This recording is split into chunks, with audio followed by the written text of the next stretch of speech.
दोस्तों, आज मैं आपको जो कहानी सुनाने जा रहा हूँ वो झारखंड में रहने वाले यश की है। और यश के साथ लॉकडाउन के दौरान क्या क्या हुआ उन्होंने मेरे साथ शेयर किया है और वो मैं आपके साथ शेयर करने जा रहा हूँ। फिलहाल आप देख रहे हैं डरावनी कहानियाँ और मैं आपके साथ धीरेन्द्र चौहान। दोस्तों, अगर आपने अभी तक हमारे चैनल को सब्सक्राइब नहीं किया है तो जल्दी से सब्सक्राइब करके बेल आइकन को ऑल पे सेलेक्ट कर लें। यश बताते हैं कि उन्होंने अपनी बीएससी की पढ़ाई को बड़े मुश्किल हालातों में पूरा किया था। उनके परिवार वाले अब उन्हें और पैसा नहीं दे सकते थे पढ़ाई करने के लिए, इसीलिए फिर उन्होंने अपनी बीएससी को पूरा किया और आगे की पढ़ाई छोड़ दी। उन्होंने एक जॉब कर ली। उस दौरान लॉकडाउन नहीं लगा हुआ था, इसीलिए जॉब भी उन्हें पहले मिल गई थी, लेकिन उन्हें क्या पता था कि आगे लॉकडाउन भी लग सकता है। उनके सर पर बहुत सारी जिम्मेदारियां थी और उनमें से सबसे बड़ी जिम्मेदारी यह थी कि उनको अपनी छोटी बहन पिंकी की पैसे कमा के अच्छे से शादी करनी थी। लेकिन उनको अभी इस बात का जरा भी अंदाज़ा नहीं था कि आगे उनके साथ किस्मत कैसा खेल खेलने वाली है। दरअसल कोरोना महामारी के बढ़ते देश में लॉकडाउन लग गया। लॉकडाउन लगने की वजह से यश की जॉब छूट गई। किसी तरह उसने अपने मालिक से फ़ोन पर बात करके कुछ पैसे उधार मांगे और उसे उसके मालिक ने दे दिए। लेकिन उस उधार मिले हुए पैसों से उसके कितने महीने गुजर जाएंगे ये उसे भी नहीं पता था। उसके सारे पैसे बस एक ही महीने में खर्च हो गए। उसने अपने घर को चलाने के लिए अपनी सारी किताबें बेच दी। घर में जो कुछ इम्पोर्टेंट सामान था उसे भी बेच दिया और अपने फ़ोन को भी बेच दिया। ये सब बेचने के बाद जो पैसा मिला उससे किसी तरह उसने आगे का खर्च चलाया। लेकिन अभी भी आगे क्या होना था उसे कुछ समझ नहीं आ रहा था। इसी दौरान शादियाँ भी बहुत सारी हो रही थी और वो भी बिना किसी ज़्यादा दहेज के और बिना मेहमानों को बुलाए। तो यश के दिमाग में भी यही आया कि उसे अपनी बहन पिंकी की शादी अभी ही कर देनी चाहिए। और फिर उसने अपने परिवार वालों से बात की और पिंकी की शादी एक अच्छे लड़के से तय कर दी और उसकी शादी हो गई। वो अपने घर चली गई।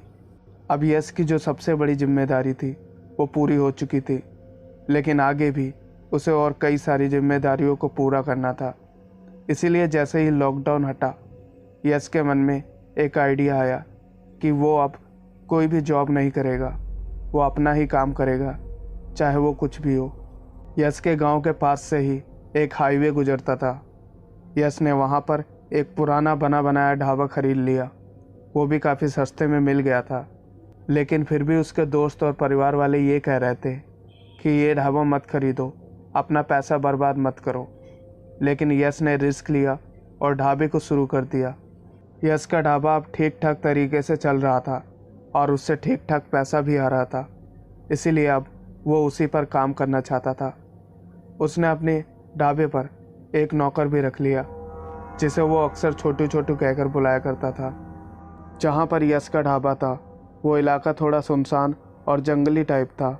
वहाँ पर आसपास कोई भी दुकानें नहीं थी, हालांकि थोड़ी दूर जाने पर कुछ दुकानें थी। फिलहाल अब तक ढाबे पर सब कुछ सही चल रहा था, लेकिन एक दिन यश को एक बहुत ज़रूरी काम आ गया और वो शहर चला गया। छोटू ही अब दुकान पर अकेला बैठता था, चाहे वो दिन का वक्त हो या रात का वक्त। लेकिन उस ढाबे के बारे में लोग कई सारी बातें किया करते थे कि ये ढाबा भूतिया है। यहाँ पर एक हादसा हुआ था जिसकी वजह से इस ढाबे को कोई खरीदता भी नहीं था, लेकिन यश ने ये पागलपंती कर दी इसे खरीद कर। अब देखते जाओ, क्या पता इसकी ज़िंदगी में आगे क्या क्या होता है। यश को करीब 3 दिन शहर में लगने वाले थे और उन 3 दिनों में छोटू के साथ क्या क्या होने वाला था वो किसी को भी अंदाज़ा नहीं था, क्योंकि उसके बाद ढाबे पर कोई ज़्यादा आता नहीं था। ढाबे पर एक ही आदमी होने की वजह से अब ढाबा दिन में नहीं खुलता था। छोटू अब रात के 7 बजे के आसपास ढाबे को खोल देता और करीब 11 साढ़े 11 बजे ढाबे को बंद कर देता था। वो ढाबे के बाहर अपनी खाट बिछा कर वहीं पर सो जाया करता था। पहले 2 दिन तक उसके साथ कुछ भी नहीं हुआ, लेकिन तीसरे दिन जब उसने ढाबे को बंद किया और बाहर अपना बिस्तर लगाया और वहाँ सोने को ही था। तभी उसे अचानक से एक आवाज़ सुनाई दी जो कि बहुत भयानक थी। वो सोने जा ही रहा था, लेकिन आवाज़ सुनने के चलते वो चुपचाप अपनी खाट पर बैठ गया और सोने का तो उसने सोचा भी नहीं। उसे समझ नहीं आ रहा था कि ये आवाज़ आखिर किसकी है और कहाँ से आई है।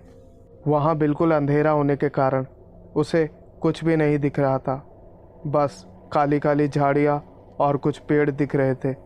वो थोड़ी देर तक तो बैठा रहा, लेकिन आखिर वो ऐसे कब तक बैठा रहता।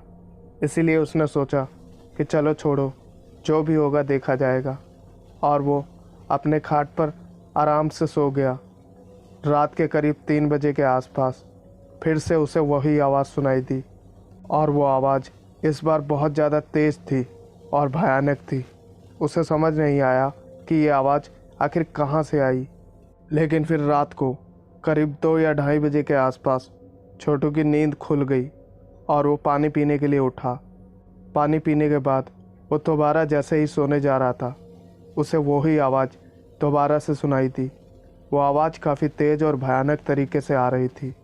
किसी औरत की आवाज़ लग रही थी, लेकिन वो करता भी तो क्या करता। इस बार वो इतना ज़्यादा डर गया था कि वो तुरंत अपना फ़ोन लेने के लिए ढाबे के अंदर चला गया, क्योंकि वो अगर कोई भी बात होती तो सीधा यश को कॉल मिला था। वो जैसे ही ढाबे से बाहर निकला और अपनी खाट के पास आया तो उसे दूर झाड़ियों के पास एक भयानक औरत खड़ी हुई दिखाई दी, जो कि उसकी कद काठी से काफ़ी ज़्यादा लंबी और तगड़ी दिखाई दे रही थी।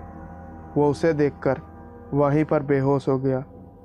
उसके बाद उसके गांव वाले और परिवार वालों ने उसे सुबह जब यहाँ पर आकर देखा तो वो बेहोश ही मिला।